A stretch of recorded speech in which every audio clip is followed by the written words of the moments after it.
What's going on, everybody? So today I'm going to be doing another video, and today I'm going to be using Stirling's hot apple cider. I'm also going to be using the 2-band synthetic knot by Stirling. I'm also going to be using my Gentleman John just to make myself, and the razor I'll be using my Mule R106 with a sharp super chrome super stainless blade. Let me get my face wet.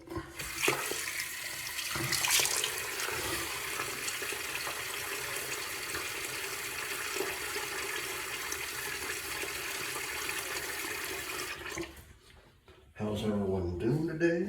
Oh, good.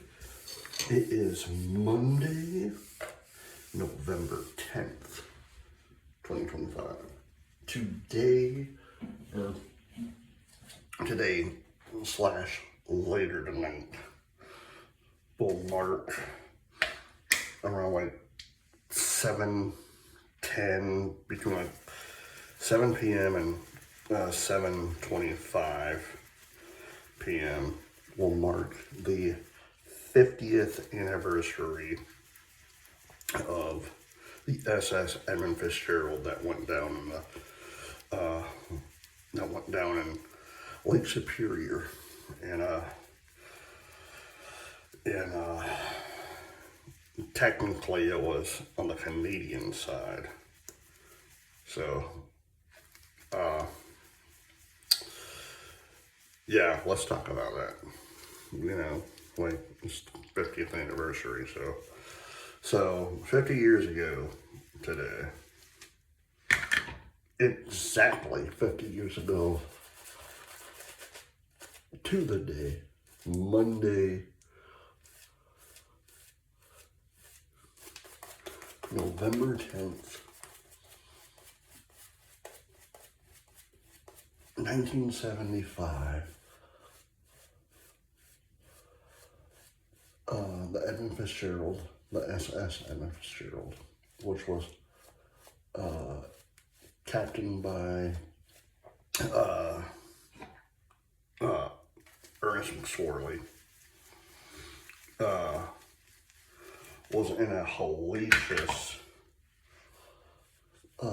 storm on the Great Lake. It was, and the weather, it changed so quickly. It went from being a nice fall day to like rain and snow, and literally what I've read was it was like down here in Florida, like a tornado, not a tornado, but a hurricane. I mean, first pass. It was so bad. So they had the Edmund Fitzgerald, the Arthur M. Anderson, who was trailing the Edmund, was in contact with him, asking, "Hey, what's your location? Where are you at?" You know, and so the captain, Ernest McSorley of the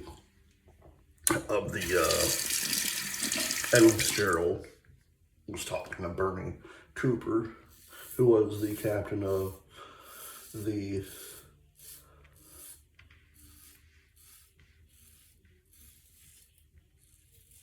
Arthur M. Anderson Lake, and Anderson, like I said, asked, "Hey, what's your location? How are you guys doing?" You know, because they're in the same waters, so it was like, but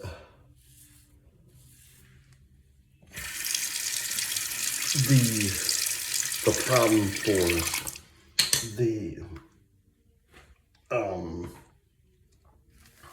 problem for the Edmund Fitzgerald that, now this is just speculation because I don't know. I wasn't alive. I was born in '82. But someone actually made mention like one of the hatches for the ship was not, it was still open. So it was taking in water, you know. So, and these big monster waves coming up and crashing into the Edmund Fitzgerald. And the funny thing is, well, it's not funny, but the thing is, then one of the nicknames for the Edmund Fitzgerald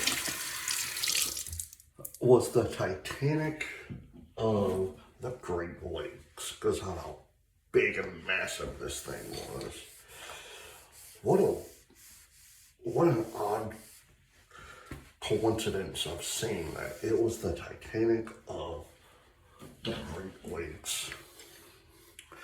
And then, second pass. And then the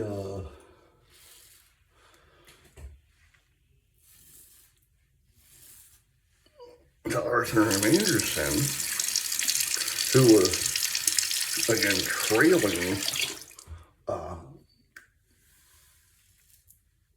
the Edmund Fitzgerald, basically the last known contact for from the Edmund Fitzgerald to the Arthur M. Anderson was from Captain McSorley was, we are holding our own. And that was around like 7:10, 7:20, somewhere around there.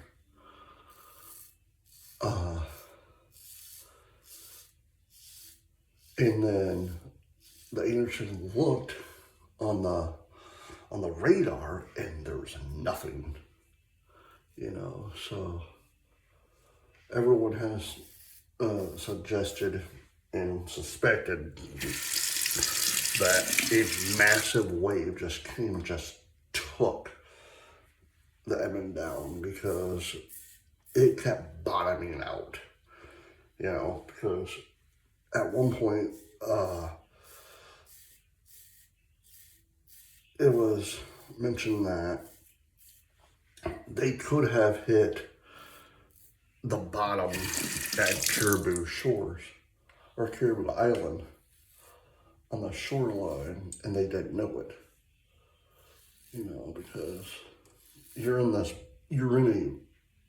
storm, so you don't know where you're at. You know, the sad part is they were about 15 miles away from their actual not even destination. They were actually, because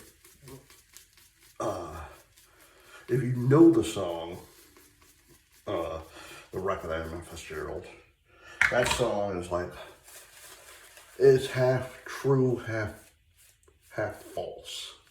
So, and I'll get to that in a second. So, they were getting closer and closer and closer to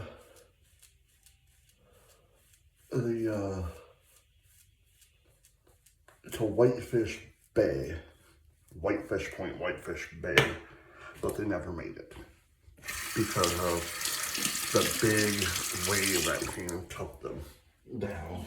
So, if you know the song, or you don't know the song is by Gordon Lightfoot, called The Wreck of the Edmund Fitzgerald, came out in 1976, like after the tragedy, Last Pass. But there are so many inconsistencies in that song. First of all, in the first few minutes of the song, it says, oh, they're loading up to go to Cleveland, Ohio, which is false. They actually left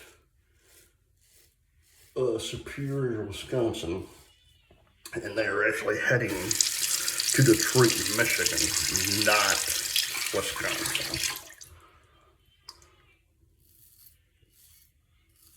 Or Cleveland, I mean, sorry.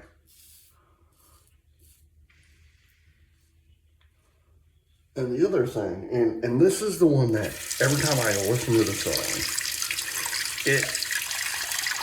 it's one of those things. It's like, how do you know? Why would you put this in the song? When the lyric says, the cook came up and said, it's too rough to feed you. We don't know that. You know. They might have eaten at like 3:30 in the afternoon. How would we know? You know? But it's like, but it's one of those things. It's like, every time I hear that song, I love the song, but I dislike the song at the same time, because knowing what I know now, it just makes me cringe. It just makes me cringe. Because as a former Michigander who lived in Michigan for dang near all my life, from my youth up until my young adulthood, then moved back, you know, like, and knowing the stories of Emmett Fitzgerald, it makes me, I don't want to say angry, but it's like really get your facts straight. He should have done a little bit more research thing before he made that song. Because, again, half of the stuff, what he was talking about, wasn't real or true. Oh, man. All right. John.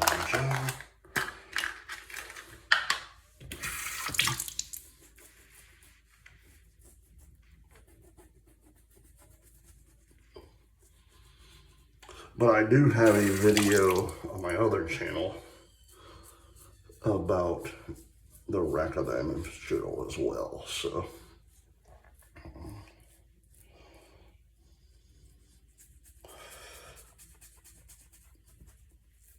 All right. Gentleman John.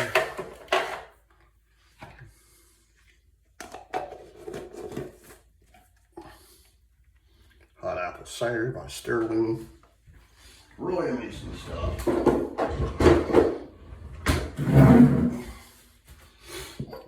My grandfather's coffee mug. And where did it go? The Mule R106 with a Shark Super stainless steel. Alright guys, I hope you enjoyed this video. Please hit the like button, subscribe button, leave comments down below, and as always, happy shaping. Bye.